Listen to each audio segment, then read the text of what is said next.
Unit 2 national income से ही related है। इसमें हमें मेन जो पढ़ना है वो अदर थ्योरीज में, मतलब नेशनल इनकम से रिलेटेड वो तो यूनिट 1 में कैलकुलेशन आया था कि कैसे नेशनल इनकम कैलकुलेट करते हैं, और यूनिट 2 में कि उसी नेशनल इनकम से जुड़ी हुई और क्या क्या बातें हैं। ठीक है, इसमें हम बेसिकली केनेसन थ्योरी पढ़ेंगे। ये एक बहुत बड़ा इकोनॉमिस्ट रहा, बहुत सारी थ्योरीज इसके बारे में हम नॉर्मली पढ़ने जा रहे हैं। सिलेबस में भी है तुम्हारे, ये बीकॉम में भी है, 12th में भी था, बीकॉम में तो है ही, अच्छा खासा पोर्शन है इसका बीकॉम में, और यहाँ पर भी है।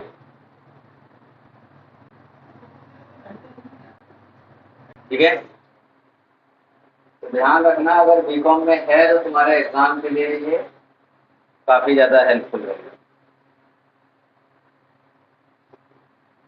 यहाँ पर है कि डिटर्मिनेशन ऑफ नेशनल इनकम, अगर डिटरमाइन करना चाह रहे हैं नेशनल इनकम को, तो केनेसन ने अपनी थ्योरी दी है, the Keynesian theory of determination of national income. क्या थ्योरी दी? तो इसमें बोला उसने two sector model for national income determination. National income के डिटर्मिनेशन करने के लिए केनेसन ने टू सेक्टर मॉडल दिया। और क्या है? इन्वेस्टमेंट मल्टीप्लायर के बारे में बताया, और इक्विलिब्रियम इनकम के बारे में बताया। इसमें हम थ्री सेक्टर मॉडल के बारे में पढ़ेंगे, और उसके बाद सेम चीज इक्विलिब्रियम इनकम के बारे में हम पढ़ेंगे इन फोर सेक्टर मॉडल। तो कुल मिला के जो हम देखने जा रहे हैं मॉडल जो है सेक्टरल मॉडल, वो पढ़ने जाएंगे हम तीन सेक्टर के बारे में, और ये ज्यादातर इसी में ही सारा गेम खत्म हो जाएगा। Two sector model, three sector model और फोर सेक्टर मॉडल, ये सारी चीजें हमें पढ़नी है। करें स्टार्ट।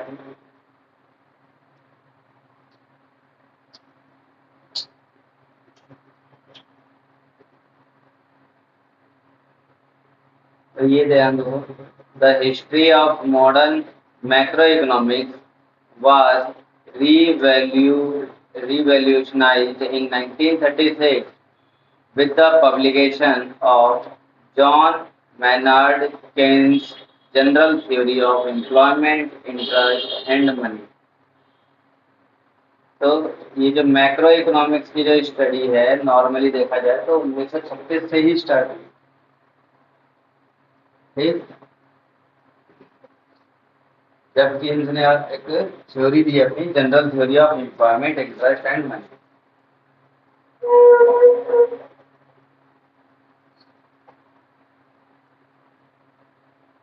तो आगे बढ़ जाएं। Keynes introduced many of the building blocks of modern macro। जो आज का हमारा मैक्रो इकोनॉमिक्स है उसमें कीन्स ने बहुत सारे अपने कंट्रीब्यूशन दिखाए। क्या क्या है? तो the relation of consumption to income and the multiplier, income और मल्टीप्लायर के बीच में रिलेशन बताया कीन्स ने। ये आगे मिलेगा तुम्हें इनकम मल्टीप्लायर वाले topic, which explain how shocks to aggregate demand can be amplified and lead to larger shift in output। मतलब इसमें ये बताया है कि इनकम मल्टीप्लायर में हम ये देखेंगे कि किस तरह से एग्रीगेट डिमांड को अप्लाई किया जा सकता है अगर आउटपुट जो है हमें अपना बढ़ाना है तो। और भी सारी थ्योरीज हैं, जितनी थ्योरी हैं ये सारी थ्योरीज हम अब आगे के चैप्टर में पढ़ेंगे।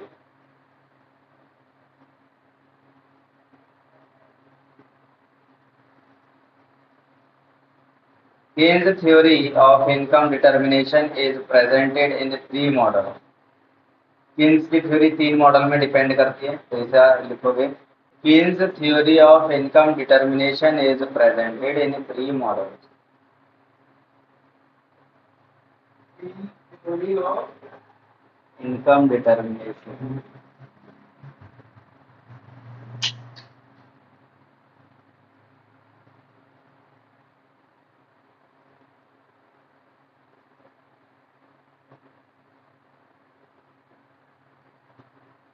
इनकम डिटर्मिनेशन के जो केन्स की थ्योरी है, या ऐसे केनिसन का हो चाहे केन्स का, वैसी बात है। ठीक है, केनिसन की अपनी जो थ्योरी चल रही है उसमें 3 मॉडल दिए। उसमें पहला मॉडल है जिसे हम कहते हैं 2 sector model. 2 sector model. 2 sector model में कौन कौन से सेक्टर आ जाते हैं? तो हाउस होल्ड सेक्टर, और इसे प्रोड्यूसर सेक्टर कह लो या बिजनेस सेक्टर।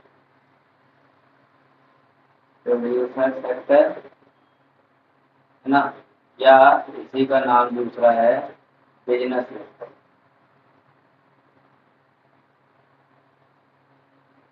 ये भी सेक्टर।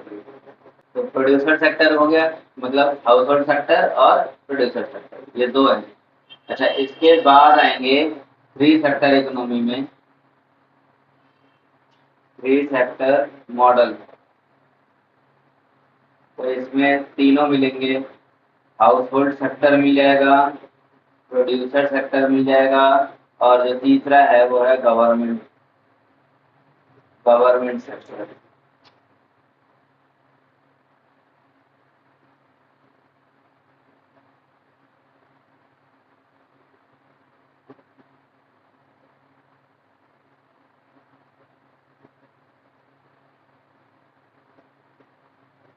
तीसरा four sector model. 4 sector model में इसमें हाउस होल्ड सेक्टर मिल जाएगा, प्रोड्यूसर सेक्टर मिल जाएगा, गवर्नमेंट सेक्टर मिल जाएगा, और इसके बाद फॉरेन सेक्टर। फ्लो किसका देखेंगे? फ्लो देखते हैं मनी का, फ्लो देखते हैं गुड्स एंड सर्विसेज का। ठीक है, इसीलिए इसे कहा जाता है सर्कुलर फ्लो इन अ 2 सेक्टर इकोनॉमी। देखो, सर्कुलर फ्लो में देखना है गुड्स एंड सर्विसेज का,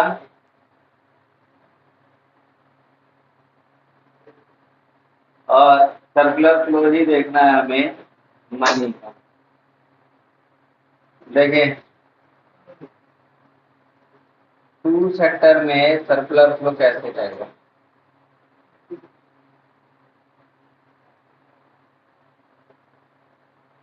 टू सेक्टर इकोनॉमी में देख सकते हो यहाँ, ये हाउस होल्ड सेक्टर है, ये हमारा प्रोड्यूसर सेक्टर है। तो हाउस होल्ड सेक्टर से क्या हो रहा है? क्योंकि सर्विस रेंडर करने कहाँ जा रहे हैं? फर्म को, है ना। और फर्म से क्या दे रहा है? फैक्टर पेमेंट दे रहा है। फैक्टर पेमेंट दिया, और फर्म ने इसी हाउस होल्ड से फैक्टर इनपुट्स ले लिए। फैक्टर इनपुट का मतलब फैक्टर सर्विस, है ना, लैंड, बिल्डिंग, लेबर और रॉ मटेरियल, ये सारा किससे लिया?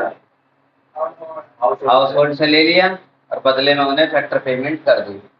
अब हाउस होल्ड के पास पैसे आ गए तो हाउस होल्ड उसी से गुड्स एंड सर्विसेज परचेज कर रहा है,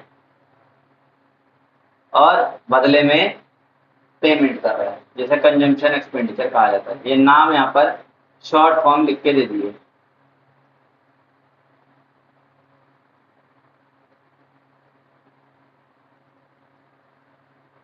वाई मतलब फैक्टर पेमेंट, यानी कि इसके लिए तो ये इनकम है ना, तो वाई क्या कहलाएगी फिर? इनकम। फर्म से हाउस होल्ड को जाने वाली इनकम वाई कहलाएगी। उसके बाद गुड्स एंड सर्विसेज जो जा रही है उसे ओ, और जो कंजम्पशन हो रहा है उसे।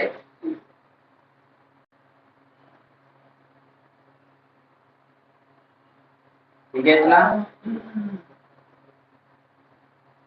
यहाँ उसी को अच्छे से एक्सप्लेन कर दिया। फैक्टर पेमेंट निकालनी है तो house hold income, factor payment और हाउस होल्ड इनकम एक ही बराबर है। हाउस होल्ड के पास तो फैक्टर इनकम जा रही है ना, तो जो फैक्टर इनकम है वही उतनी क्या है, वो हाउस होल्ड इनकम है। हाउस होल्ड के खर्चे भी उतने ही हैं और टोटल रिसीट्स ऑफ फर्म और वैल्यू ऑफ आउटपुट दोनों सब कुछ बराबर है।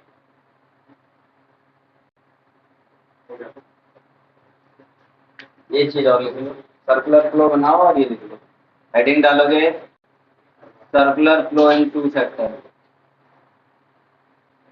तो यहाँ से समझ में आ रहा है कि टू सेक्टर इकोनॉमी में जितना फैक्टर पेमेंट होगा उतना ही हाउस होल्ड की इनकम है, उतने ही हाउस होल्ड के खर्चे हैं, उतना ही टोटल रिसीट है फर्म का और उतना ही वैल्यू ऑफ आउटपुट हो रहा है। इसके बाद थ्री सेक्टर का लिए बना लो।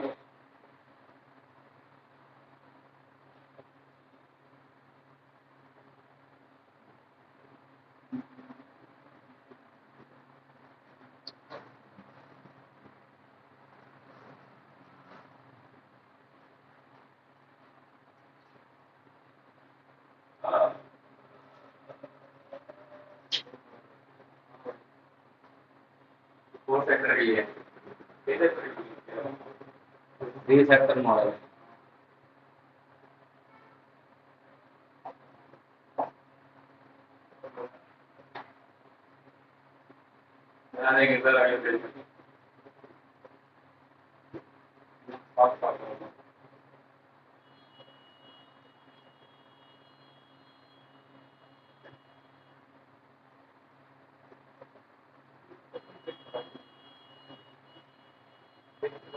देखो, थ्री सेक्टर इकोनॉमी की बात करेंगे तो उसमें हमारे पास एक तो बिजनेस है यानी कि प्रोड्यूसर सेक्टर, एक है हाउस होल्ड यानी कि हाउस होल्ड सेक्टर और तीसरा आ गया गवर्नमेंट।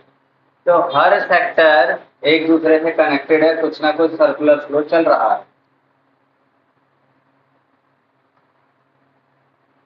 जैसे हाउस होल्ड का बिजनेस के साथ तो हमने डील देखा है, हाउस होल्ड कंजम्पशन एक्सपेंडिचर दे रहा है और वही उसकी अपनी डोमेस्टिक इनकम बन जाती है। और जो बिजनेस है वो गुड्स एंड सर्विसेज देता है, वो गुड्स एंड सर्विसेज मिल गए, डन। अच्छा, बदले में यही हाउस होल्ड फैक्टर सर्विस दे रहा है नीचे और बिजनेस उस फैक्टर सर्विस को ले रहा है और बदले में बिजनेस उसे फैक्टर पेमेंट दे रहा है जो कि पर्सनल इनकम बन जाती है हाउस होल्ड की। पर्सनल इनकम तो पढ़ चुके हो। हाँ, ये क्या हुआ, ये है हाउस होल्ड और बिजनेस के बीच की बात।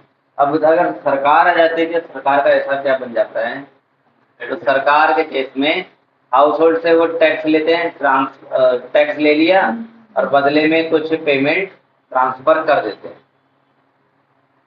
ट्रांसफर पेमेंट का मतलब है कि सरकार ने तुम कमाए तो इसलिए नहीं दिया,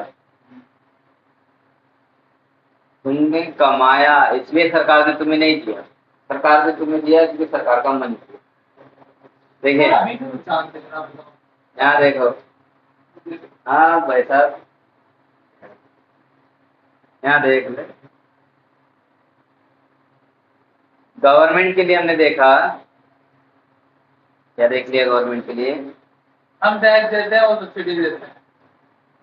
हमने सरकार को टैक्स दिया और सरकार हमें ट्रांसफर पेमेंट दे रहा है। ट्रांसफर पेमेंट का मतलब जैसे सरकारी स्कूल में बच्चों को पैसे दे देना, कपड़े के लिए, किताबों के लिए, स्कॉलरशिप दे देना, ये सारी चीजें, पेंशन दे देना, वृद्ध पेंशन वगैरह, ये सब हो गया। ऐसे ही बिजनेस वाले भी वो टैक्स देते हैं तो बदले में सरकार उन्हें सब्सिडी दे देती है, दे दिया। चलो आगे बढ़े, गवर्नमेंट भी तो कुछ परचेज करती होगी। गवर्नमेंट अगर परचेज कर रही है प्रोडक्ट को, प्रोडक्ट मार्केट में जाके परचेज करेगी तो वो किसकी इनकम बन गई, बिजनेस की इनकम तैयार है बनके, बोलो। जी हाँ। और बदले में यही बिजनेस इसे इन्वेस्टमेंट एक्सपेंडिचर देता है, जो कि घूम फिर के वापस बिजनेस के पास आ जाता है। कौन सा चीज समझ आ रहा है? खैर, गवर्नमेंट ने अपना जो है खर्चा किया, क्योंकि गवर्नमेंट को कुछ गुड्स खरीदने थे, गवर्नमेंट एक्सपेंडिचर हो गया और किसको दे दिया? प्रोड्यूसर को, यानी कि बिजनेस को। बिजनेस वालों ने क्या करा? पेमेंट करी, यही पहले इन्वेस्टमेंट एक्सपेंडिचर कर दिया। प्रोडक्ट मार्केट क्या बताया थे? प्रोडक्ट मार्केट, जहाँ मार्केट को खरीदा बेचा जाता है। मार्केट जहाँ पे काम करवाया जाता है। हाँ, लेबर जॉब हो गया। अब ये सारी चीजें हमें यहाँ पर जो है याद करना। अब इसके बाद आ जाएं फोर सेक्टर में। ये रहा। पहले 3 सेक्टर को डायग्राम से बना लो। 3 सेक्टर का डायग्राम बना और उसके बाद चलो वो बना लेना। 4 सेक्टर समझा दो। 4 सेक्टर समझा देता हूँ।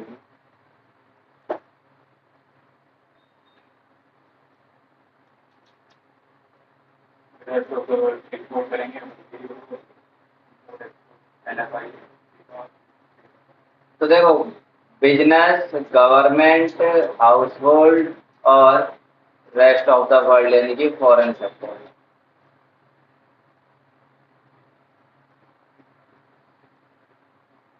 इनके ही बीच में देखना ना सर्कुलर फ्लो, देख लेते हैं। बिजनेस, गवर्नमेंट और हाउस होल्ड का आपस में तो डील पता है। इन तीनों का फॉरेन सेक्टर के साथ डील देख लेते हैं क्या होगा। पहले हाउस होल्ड की बात करें। हाउस होल्ड की बात करते हैं अगर, तो हाउस होल्ड कंजम्पशन एक्सपेंडिचर करता है ना, खर्चे करने के लिए। और क्या करता है वो? रेस्ट ऑफ द वर्ल्ड से इंपोर्ट करता है। इंपोर्ट उधर नहीं जाएगा, इंपोर्ट यहाँ आएगा। इंपोर्ट करता है ना हाउस होल्ड तो, और बदले में पेमेंट कर रहा है। ऐसे बिजनेस की बात करें, बिजनेस की बात करें तो बिजनेस जो है वो एक तो इंपोर्ट करता है और दूसरा एक्सपोर्ट करता है। इंपोर्ट कर लिया तो बिजनेस में आया, और एक्सपोर्ट करा तो बिजनेस से गया। ये भी जहाँ तक है सही करा। उसके बाद गवर्नमेंट है। गवर्नमेंट क्या करता है? पैसा गवर्नमेंट अमाउंट डिपॉजिट करता है फॉरेन सेक्टर में, करेंसी डिपॉजिट, और फॉरेन सेक्टर भी करेंसी डिपॉजिट करता है यहाँ। ठीक है, ये 4 सेक्टर हो गए। 2 सेक्टर इकोनॉमी, 3 सेक्टर इकोनॉमी और 4 सेक्टर इकोनॉमी। डन। तो ये वाला डायग्राम हो जाएगा।